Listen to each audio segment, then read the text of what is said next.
Welcome to the Chairlift, where we talk all things snowboarding.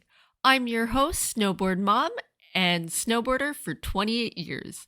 On today's episode, we're going to talk to Daryl Lucier, also known as Snowboard Dad. So in this episode, we really go through the evolution of snowboarding through his eyes, as well as his experience snowboarding in England, where, you'd think there's not too much snow there. We also talk about the rise and decline in popularity of snowboarding and why it's so easy these days to get your kids on a snowboard rather than teaching them how to ski. I hope you like our episode. If you do enjoy the show, please smash that 5-star rating on Apple or Spotify. Hey, Snowboard Dad, welcome to the show. Long-time listener, first-time guest. Yeah, and strangely, we keep talking about you. So how about you introduce yourself by your real name to our listeners? Sure. I'm Daryl Lucier. And tell us about how you started snowboarding, Daryl. How old were you? 15, 16, something like that. Okay. I think my first introduction, friend of mine in high school got, I forget what board it was. It was a Burton, Elite or something like that back in, early 90s. And it was a real snowboard he had, and we just played with it in his backyard. Nobody knew what they were doing. That was my first introduction. And then it was probably a year or two later before I actually got a chance to try it. What do you mean try it? Like get your own board? No. Even before I got my own board, I went to Camp Fortune. This was like when they first allowed snowboarding at Camp Fortune, or one of the year or two after. And another buddy of mine, he had a snowboard. And I went up there and I was like, okay, I'm going to give this thing a go. And I actually took the lift up and went to ride down the run. I mean, it's not a very big run at Camp Fortune, but tried to do one of the runs there. And I think it took me like 2 hours to get down. And I had no idea how to turn. I would just get on one edge and I would go from one side of the hill all the way, almost flying into the to the trees on the other side of the hill, and then flip over and do the same thing. That was my first on-hill experience, but I still didn't have my own snowboard yet. But that really got me hooked on it. My first snowboard, my parents got me for Christmas. That was a pretty awesome Christmas, actually. We went in looking for a snowboard. I told them I wanted a snowboard for Christmas. Brought me to the store, we looked at them, and then at the end of the experience, looking at snowboards, they said, you know what? I think they're just a little too expensive, so maybe you got to think about something else for Christmas. In the meantime, they went ahead and bought it and just didn't tell me about it. And anyways, Christmas came. Christmas morning, I go to, open my presents, and anyways, the snowboard wasn't under the tree. My mom had hid it in the closet in her room. She wanted to surprise me, so says to me, "Oh, Daryl, go upstairs and grab my slippers. They're in the closet." She was fully expecting that I would see the snowboard in there and be surprised. I guess I had worked myself up so much that I thought I just wasn't getting this thing. That I got into the closet, found her slippers, didn't see the snowboard sitting right there in front of me, and brought her slippers back downstairs, and both my parents were in shock, saying, "Oh, you didn't see it? What the heck?" So my mom sends me back upstairs, saying, "Oh, I don't want those slippers. Get me my other set of slippers." And I had no idea what she was talking about. I'm like, she only had one pair of slippers. So she sends me back up. So I'm searching in the closet. I'm looking all over the place. The snowboard is just sitting right there the whole time, and I'm still not seeing it anywhere. And I'm yelling downstairs, "I don't see your slippers. What are you talking about?" And my mom's like, "They're beside the snowboard." And then finally it dawned on me. And and needless to say, that was probably the best Christmas ever, getting my first snowboard. Do you remember which board that was? Yeah, it was a Nitro. It was just called the 154. That was it. It didn't actually have a name. I think it was one of the first years that Nitro came to be. And, it was like before the twin tips. It was, one of these directional boards way back in the day. And it only had, it was before 4x4 pattern inserts. It only had two ways to mount the snowboard, either goofy or regular, and that was it.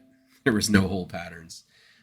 It had inserts, but they were, they hadn't settled on a standard yet. So anyways, so I took that snowboard out to a golf course around the corner from my house, and that's where I learned to snowboard, was on a golf course. Okay, so tell me about the ski hills back in those days, because I believe you started snowboarding before I did. And by the time I started snowboarding, I want to say that snowboard parks, formal snowboard parks, where, they were on open runs where everyone could access them, weren't necessarily the case when you started snowboarding. Oh, yeah. We didn't have snowboard parks.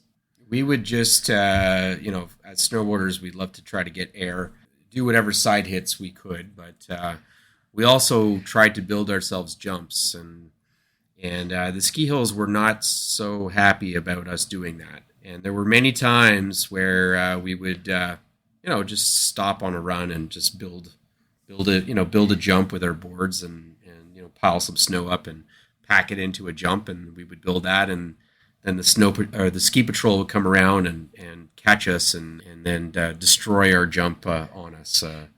That happened many, many times. In fact, I one year at Camp Fortune, I almost got myself banned for life for building a jump.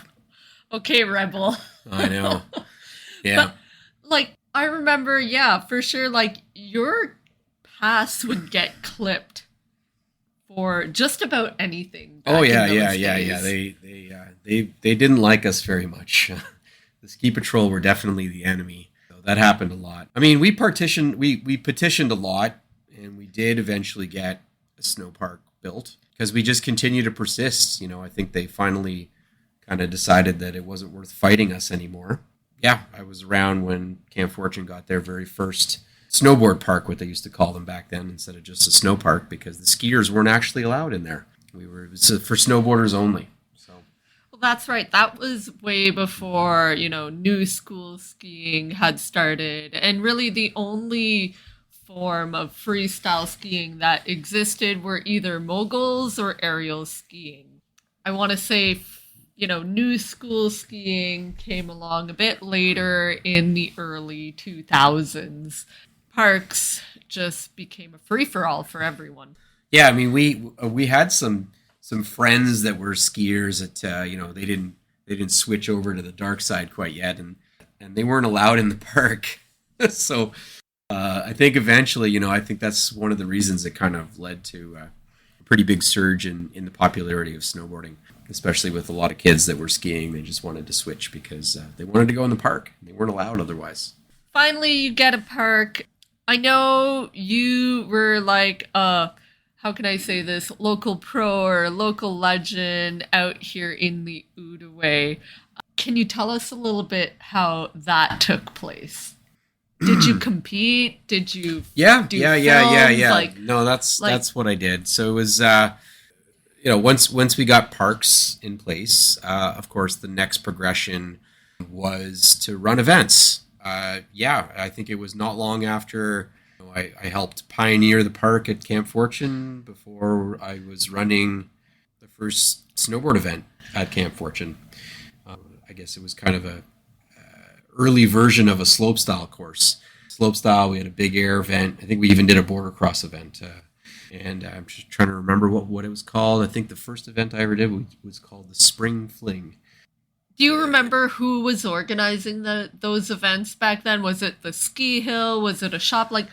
Who was creating the culture? Well, I think that first event that I did, it was myself and a few other friends. I think we were starting to talk to a few shops at the time. I think the big shop in town was a shop called Onicalib, EQ. They helped us out, and there were a few other shops also helping us out with some prizing. Yeah, it was really EQ was really the main shop. And, what was pretty awesome is that, after that first contest, and I got a chance to sort of meet a few of the guys that were on the team there. And I guess I made a big impression because I won that competition. They pretty much put me on the team. Ended up becoming a sponsored snowboarder with a shop after my first contest as a snowboarder. I think I'd only been snowboarding it was my first year or two snowboarding. So I remember those EQ snow jams, and I also competed in them. But strangely enough, we never really interacted in those years. This was before the EQ snow jams. Right. Well, yeah, Okay. that first competition. But eventually the EQ snow jams did, take place, and you were doing them, I was doing them, but somehow we do not remember each other. We were pretty young, I think. I think so. I was about, I'm going to date myself here, but I was 16 years old, so. Yeah. So I'm like 6 years older than you. So yeah, that was a few years later, I think. Interesting. So I know that you eventually moved to England. Talk to me about the snowboard scene there. I mean, is there even snow in the UK? Yeah. Around 97, I spent a year in the UK. Had an opportunity with my dad at the time. Had an opportunity to go over there and work, and brought the whole family along. And I tagged along, and it's pretty awesome, trip out there, spending a year in England. And surprisingly, they've got a pretty healthy snowboard culture. Not much in the way of snow, but they've got two options on the island of England for snowboarding. They've got these things called dry slopes, which are all over the place. It's basically a plastic carpet that you can ride down. And I tried one of them while I was there, and oh my God, it's very different from riding down snow. Pretty sketchy. Your edges can get caught in the carpet, and they highly recommend that you don't wear gloves, because if you do, a lot of people's fingers would get broken. They'd sort of if you fall down, your fingers would go through the carpet, and then they'd get caught in there, and then they would break. So pretty sketchy situation. So I try to avoid those, but what they also had was an indoor ski hill. There was one of them kind of in the center of the country called the Snow Dome in Tamworth, and I used to go there on a weekly basis, and got to meet a pretty awesome crew of people that were out there every week snowboarding a couple times a week. It was about a 2-hour drive from home, and I'd sort of steal the family car and make the trip out there once a week and go snowboarding. There's also some snow in the very far north of the country in Scotland, but I never managed to make it all the way up there to go snowboarding. Instead, I kind of just spent most of my time at the Snow Dome. Awesome. So it sounds like you also did, I know you told me, you did the UK National Championships. Where was that held? Was that at the Snow Dome? No. They host the British Championships at somewhere in Europe usually. The year I was there, they hosted it in Switzerland at Saas-Fee, and but other years they've hosted it in other places. And they go to the proper mountains. There's a lot of Brits that actually spend their winters in the Alps, and since it's a much better place to go and actually snowboard. It was a pretty awesome time. It was a whole week long. Back then we used to do every event. So they had racing events, snowboard cross and alpine and half pipe and big air. Of course, I did all the events, but at the time it was pretty heavily influenced by electronic dance music and rave culture, and so there were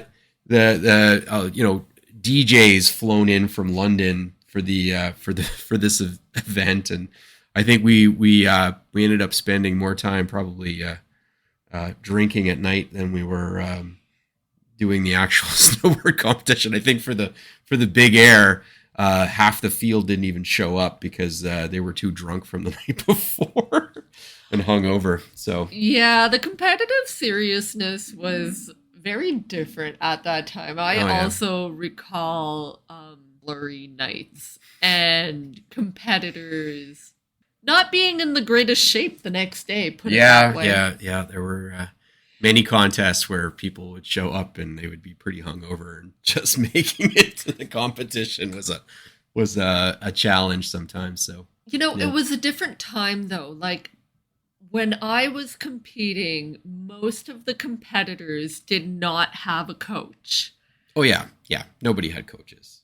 I didn't have a coach. Nobody had coaches. It wasn't that didn't come in until probably when the Olympics came around. That was probably the first time that anybody kind of started to have a coach. And what was the first snowboarding Olympics? It was Nagano. In 98. In 98, that's right. Yeah, with the half pipe. That was the first event. Tell me, let's fast forward now to after I met you. So we met in the half pipe. Yeah. And sadly, shortly after, half pipes disappeared. Yeah, for the most part, most of them disappeared. Yeah, they had a run and then, just became too costly to build and maintain, and interest was waning. And so, a lot of ski resorts sort of started shutting them down. I mean, that wasn't the only thing that lost. There were a few resorts that also started to eliminate jumps as well. Oh, yes. I remember the RCR resorts banning jumps, and all that they had at their parks were rails and, a half pipe just to host the World Cup. Oh, that was only because they got money to build it from the government. Well, anyway. Yeah. I don't know what the story is behind that. We'll have to investigate further, Daryl. Didn't you spend some time out in Lake Louise, and it wasn't an RCR resort? And did they have jumps when you were there? They did. They still had jumps. I left Lake Louise a year that they announced that they would no longer have jumps the next year. That's probably why you left, right? Well, yeah, I had actually moved there after Lake Louise had hosted Super Park for 2 years. And the year that I showed up, they got rid of their half pipe. It was a rough time. Okay, so talk to me about becoming a snowboard coach. So first explain to me, what's the difference between a snowboard coach and a snowboard instructor? Not through the qualifications that you need, but the difference in, what you're providing as a service. Okay. I guess the difference between a coach versus an instructor is probably similar to other sports, but for snowboarding, instructors are typically, they work directly for a ski resort, and they're there to facilitate people learning how to snowboard. So the first time they come out, they're going to teach them the very basics of how to get down the hill. Coaching, on the other hand, is tied to competitive snowboarding. It's about taking an athlete and training that athlete and bringing them to competitions and helping to grow and build their skills, and it's got a competitive aspect to it.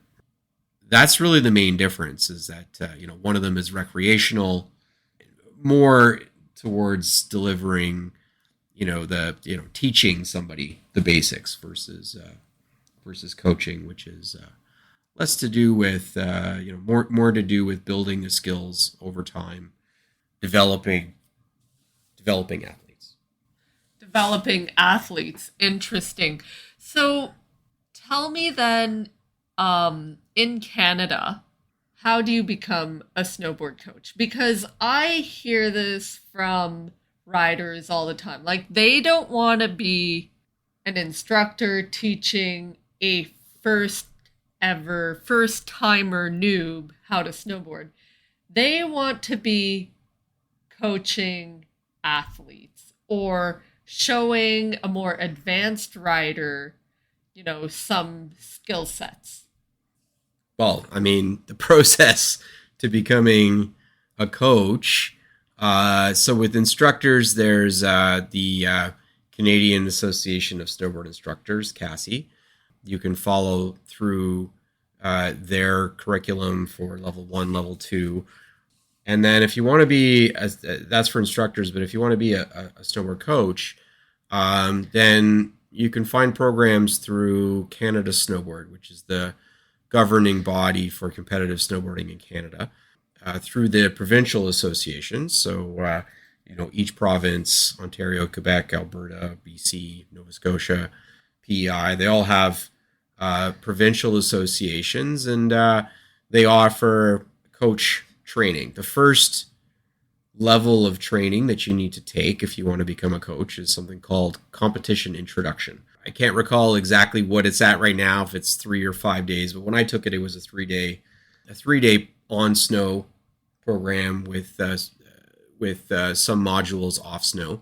In addition to that, you've got to take some training courses that are kind of multi-sport in a classroom with other folks that are learning to become coaches for other sports, because coaching in general, developing athletes, that's a common some of it is common, right? Whether you're learning how to design a program or learn about how to create lesson plans and training plans and nutrition and various modules that you learn about to become a coach. Some of those are common to all sports, and you take those in the classroom. So yeah, more information if you just, like I said, go to Quebec, go to Canada Snowboard, and from there canadasnowboard.com, I think it is, and from there you can find all the information you need on how to become a coach. Awesome. Okay, Snowboard Dad, thank you for all that information. Now, we talked about, the rise of snowboarding. At least it seems as though you saw the rise of snowboarding. And we talked a little bit about the decline of snowboarding. We talked about the disappearance of the half pipe, the ban of snowboard jumps at certain resorts. There's also been, years where snowboarding was all the rage, and it has seemingly gone into a decline in some of the more recent years. But I think there is a resurgence.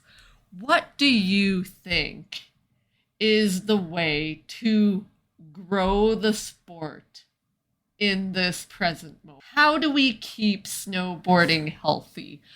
And I think, we can take so many angles at this, but as a snowboard coach, what are your thoughts? So I think first we need to kind of understand, I think, what led to a little bit of the decline. I do agree. There's definitely been a decline in the popularity of snowboarding over the years. We've seen it. And I think part of that, at least my belief, is that, with the rise of, let's say, kind of new school skiing, certainly in this area that has, this part of the world that's got a fairly substantial ski culture, generational ski culture. Early on, there was a big push for, like I said, folks wanting to switch to snowboarding. They wanted to get in the park. It was the new cool thing. But once it was no longer the cool, shiny toy, and you had this other, sport of skiing that was starting to gain popularity in terms of the new school skiers, and it became more acceptable, the pressure to switch to snowboarding started to linger. And that started to lead to a decline in people picking up the sport.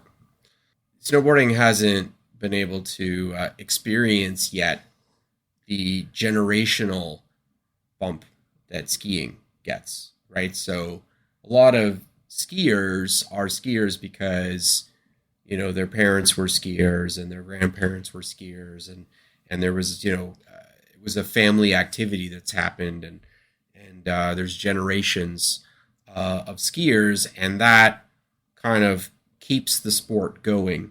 Snowboarding hasn't had that yet because, well, the first generation of snowboarders are really only coming around to having kids now.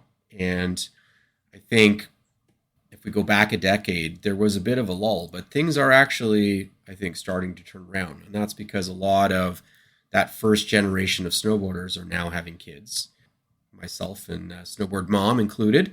And, we're putting our kids into snowboarding. And we're starting to see a bump of new snowboarders, new generational snowboarders coming around.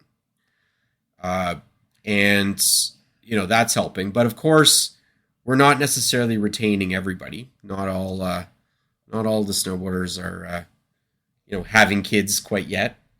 Well, but we do need to continue to grow. We need to look at other sources, right? So there's other, I think there's other demographics at play. We live in a country that we rely on a lot of immigrants, for example, and they may not be coming from countries that are used to having snow. We've got to figure out how we can attract and bring the sport to more and more people. Well, yeah, if you're not doing any winter sports, man, winter's got to be long. But not just that, I want to say when we started our kids snowboarding, Ollie is only 11 years old. So 10 years ago, we started Ollie on a snowboard. And there weren't too many tools for parents teaching their kids how to snowboard. And unfortunately, we see time and time again parent snowboarders that reluctantly will not put their kids on a snowboard for fear that they won't be able to learn how to snowboard because they're too young. And instead, they put them on skis. So what is up with that? Parents, do not do that. There are tools available for kids. There are resources out there. When we started out, the MDX1 backpack had just started. I think they were in their first or second year of product. Burton had the after school special, but Ollie, I want to say when he got better, there weren't very many board companies making a camber board for Groms. And even when Ollie was a toddler, there were no companies making snowboard boots for toddlers. We had to buy him size 12, and he was just about 18 months old. Oh, yeah. He had giant boots because there wasn't anything available. But, we were lucky. We kind of, we came in there with, the first wave of snowboard parents. Before us, there weren't too many snowboarders older than us. And so there weren't too many kids picking it up from a young age. And so, yeah, like you said, not too many tools available. And we got lucky in that we got our hands on some of the very first tools available and made great use of them and share that. The MDX1 backpack was a great tool. I will make one comment on it. I do still see parents using it incorrectly as far as I'm concerned for teaching kids how to snowboard. It's got a couple of, if you've ever used one of these things, it's got a couple attachment points for the harness on it. And most folks are attaching it to the rear of the backpack, which is really great if you've got a kid on skis because skis go straight down a hill. But if you want to teach a kid how to snowboard, you need to teach a kid how to turn sideways. That's what we do when we snowboard. We go sideways. We don't go forward. And so you really need to make sure that you set that up properly so that the attachments are on the side, not on the rear. Otherwise, every time you try to slow your kid down, you're going to force them to basically go into slip slide mode. And that's not going to teach them the right sets of skills to learn how to go straight down the hill. It should be there just to slow them down. So that's a good point. Yeah. And it will just cause them to kind of ricochet and catch a toe edge and fall. That's a little bit on the MDX1 backpack, but great tool nonetheless. Yeah, so I think, and this is my hot take, the industry really needs to start embracing Groms, from equipment to terrain parks to programming for little snowboarders. The ski infrastructure has been built, but now it's our turn to build that snowboard infrastructure for kids that has never existed, and we're at the forefront. Yep. Daryl, I'm sure we're going to get the opportunity to chat with you again, since you are a snowboard dad. But for now, I want to thank you for joining us. So let's raise the bar and shred on. Please don't forget to follow us on Instagram at Kai and Ollie Shred, all underscores between those words. Don't forget to rate and review our podcast. If you do review, you will get the opportunity to hear your review on the show.